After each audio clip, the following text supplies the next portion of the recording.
Hey, welcome to 20 Minutes Self-Development with me, your host, Tam Dillon. 20 Minutes Self-Development, the podcast that's all about focused, effective self-development, one tool at a time. In each episode, I'll be introducing you to a specific practice or technique, and I'll be diving into why it matters, how it works, and how you can integrate it seamlessly into your daily life. In just 20 minutes, we'll get to the heart of personal growth and insights that make meaningful change feel both accessible and achievable. Let's get into today's episode. Hey, and welcome to this week's episode of 20 Minutes Self-Development. So over the last episodes, I've been looking at cultivating self-awareness. Self-awareness is the understanding of the self.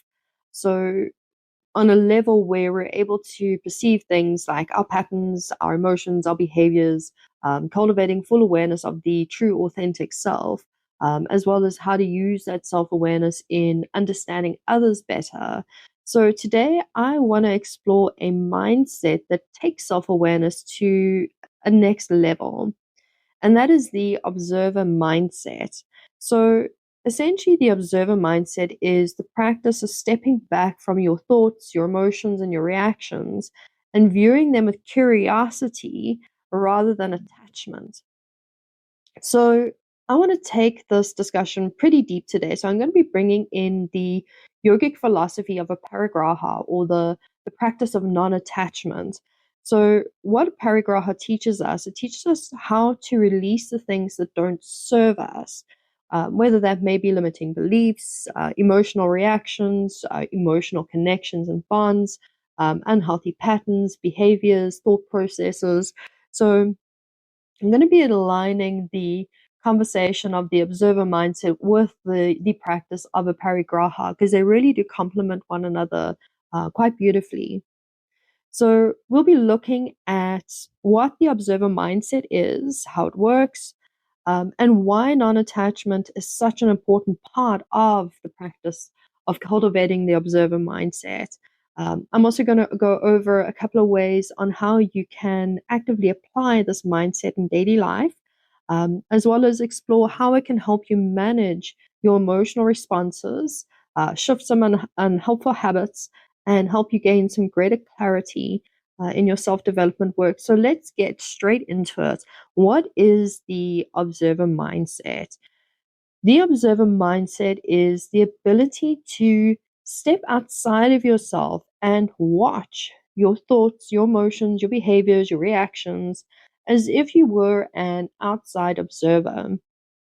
So instead of reacting immediately, you create a pause, a moment of space where you can simply just notice what is happening without feeling consumed by it.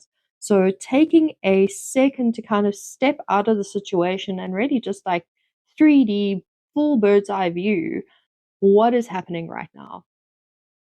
So think of it as watching a river. Your thoughts and your emotions flow past like water.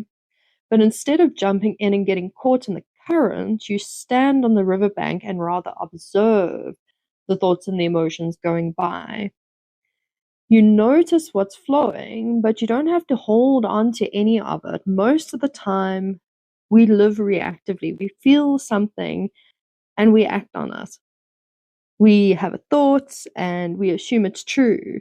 The observer mindset, what it does is it interrupts this automatic process, giving you the ability to rather watch what's happening inside of you with a sense of detachment, that practice of non-attachment, and rather a sense of curiosity. So instead of being pulled into the river and being sucked away by the current of your thoughts and your emotions, rather you're just perched comfortably on the riverbank. I mean, who doesn't want to sit at the side of a riverbank? That's pretty calm and relaxing, right? You're watching the water go by. So you're taking a more calm and at ease standpoint of viewing your thoughts and your emotions as that river that's just flowing on by, doing its thing. And you're becoming curious about what is flowing through that river. But you're not curious to be like, oh, I want to hang on to that, or that thought must be true. It's just coming from that space of observation.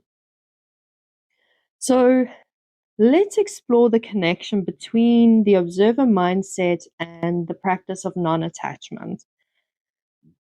In yogic philosophy, Aparigraha is the practice of non-attachment. It's one of the yamas or ethical guidelines. The yamas form part of the 8 limbs of yoga, as crafted by the sage Patanjali. So if you've ever heard of the the Yoga Sutras of Patanjali, that's where the yamas stem from. So Aparigraha is one of these ethical practices. What it teaches you about, it teaches you about clinging, or rather not clinging.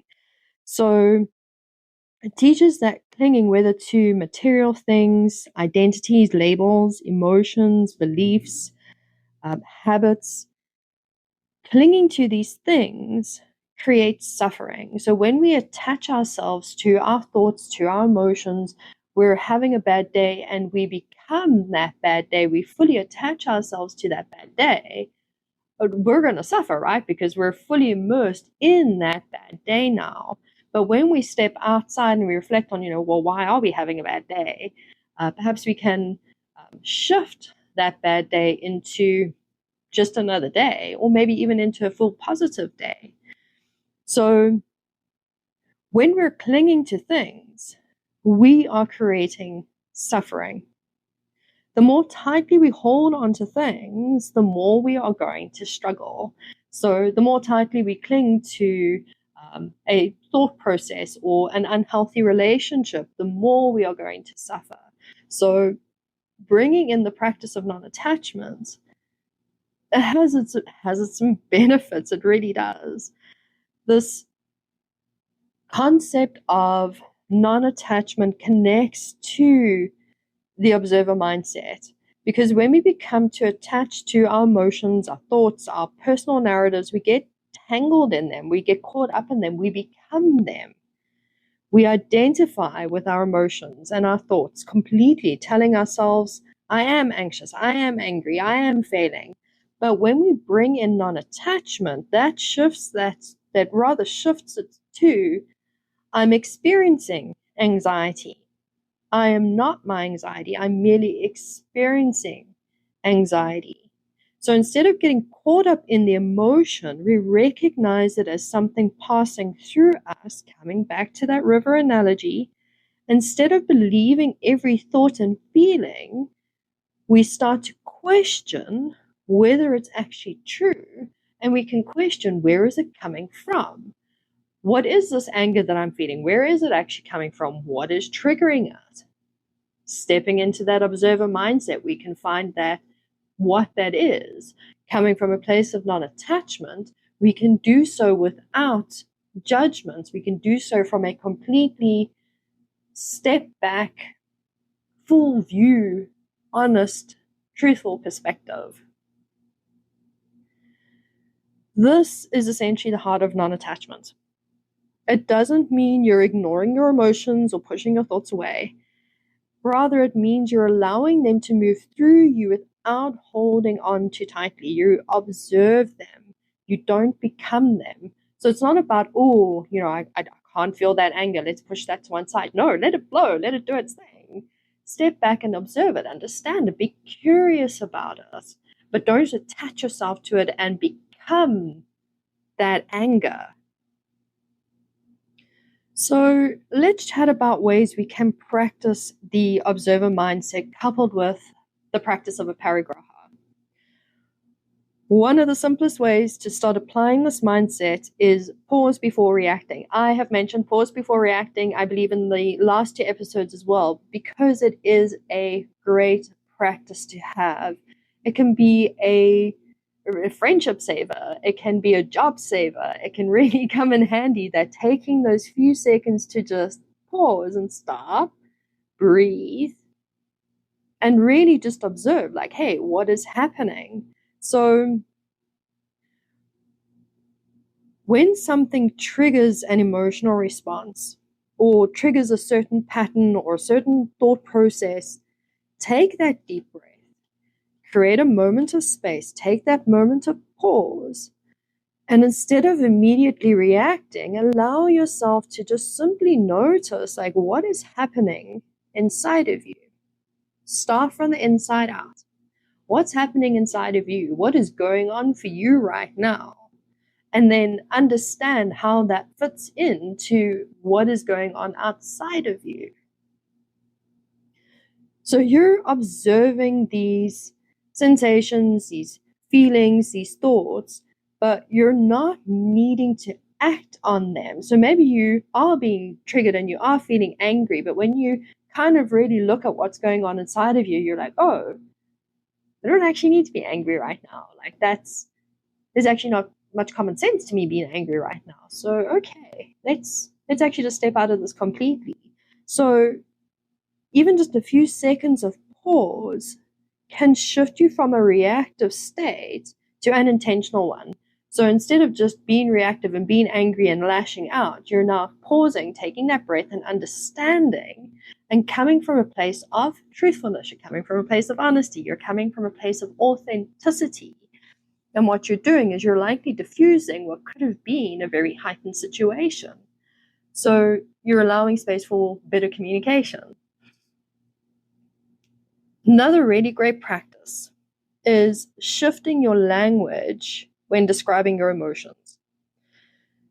Instead of saying, I am anxious, try saying, I notice that I have some anxiety going on.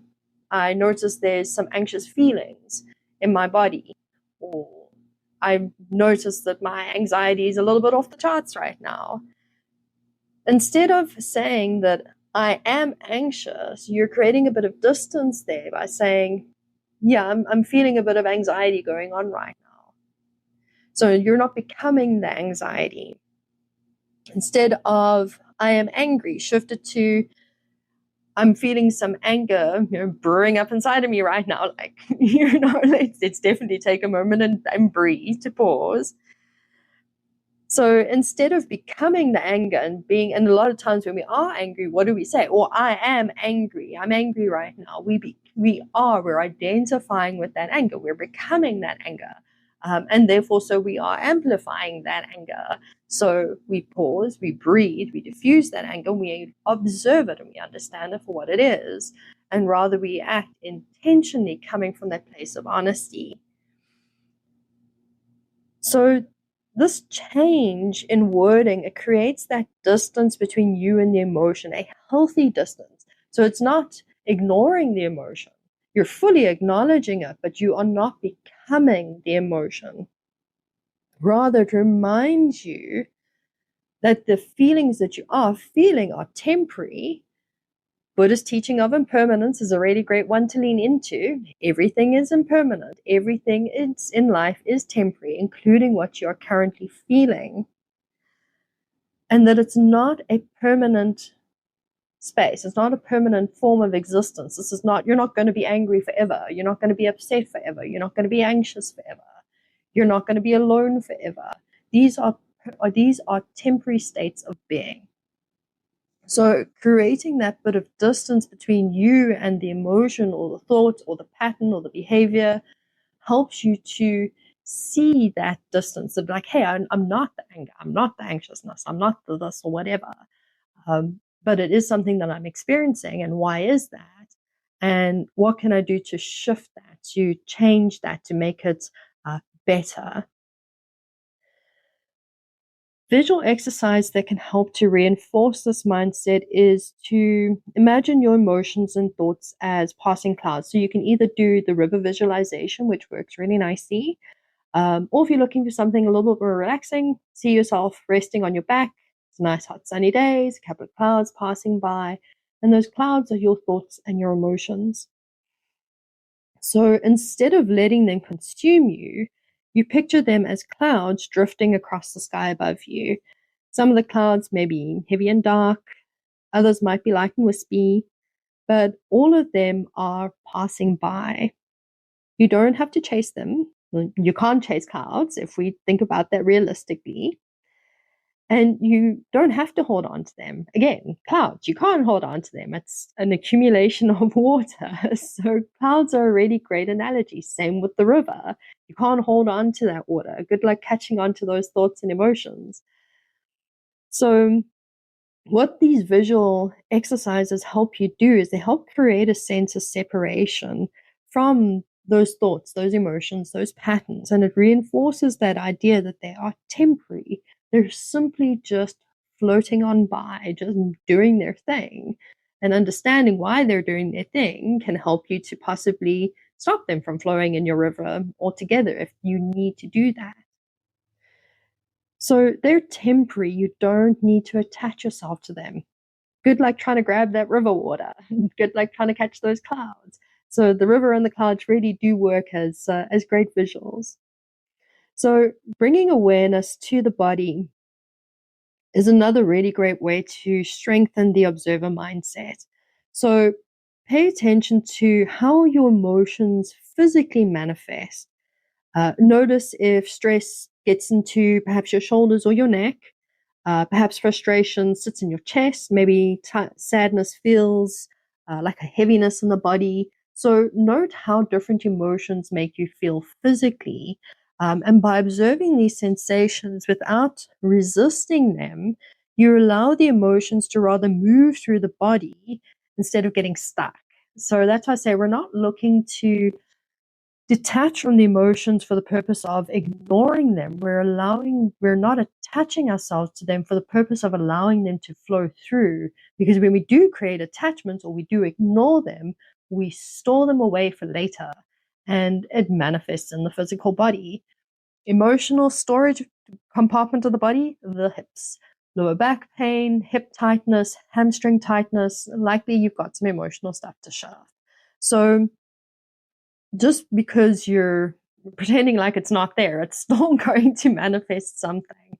So tuning into the body and understanding how the body's talking to you about the emotions and the thought process and how they're affecting the body can also help you tune in and let your body become a first signaling point. So you are feeling a bit of tightness in the neck and you're like, oh, I think I might be getting a little bit stressed out here. What's causing this? Instead of you're 2 weeks into the stress stim and you're like, oh, my neck is so tight. You're observing the neck right all the way in the beginning. So tuning into the body and how it talks to you is really helpful. Another really great technique is using the breath or an anchoring tool. Anchoring tools can look like a pendant on a chain that you can wear around your neck, maybe a bracelet that you can hold onto, something physical that you can touch and feel. Some people carry worry stones with them. So what this does is it helps you to remember to step out into that observer mindset. So when you feel that emotional trigger coming, you maybe have a physical anchor. So you grab that worry stone or that pendant, and it kind of pulls you back into the present moment. It pulls you back into being into a mindful state of like, hey, let me take that moment and pause and let me think about this. So, or taking that moment to breathe, focusing on the breath for a moment. So anchoring is a really great tool to use. Getting you into that observer mindset. So almost like using it as like a bridge for your possible potential reactive state. Let me grab onto my anchor and let me pull myself into my observer mind state. So having an anchoring tool is really great. Breath works really great. And having something physical that you can actually grab onto, because it almost like sends a message to the brain saying, oh, observer role. Let's shift mental gears here. So let's chat a little bit about the benefits of practicing the observer mindsets and the practice of non-attachment. So when you start applying the observer mindset and the practice of Aparigraha, essentially you're freeing yourself from emotional overwhelm. Instead of being pulled in every thought or feelings, or you're pulling yourself in 100 different directions and you're exhausting yourself, instead you're developing the ability to rather simply notice them and let them pass. This creates so much greater emotional stability. It prevents you from getting stuck in cycles of overthinking. It stops you from getting stuck in overreacting. It helps prevent things like analysis paralysis. So another major benefit is that you stop repeating unconscious habits and patterns because you're aware of them. So because you're less reactive and you're more intentional, it gives you that space to step out of these things.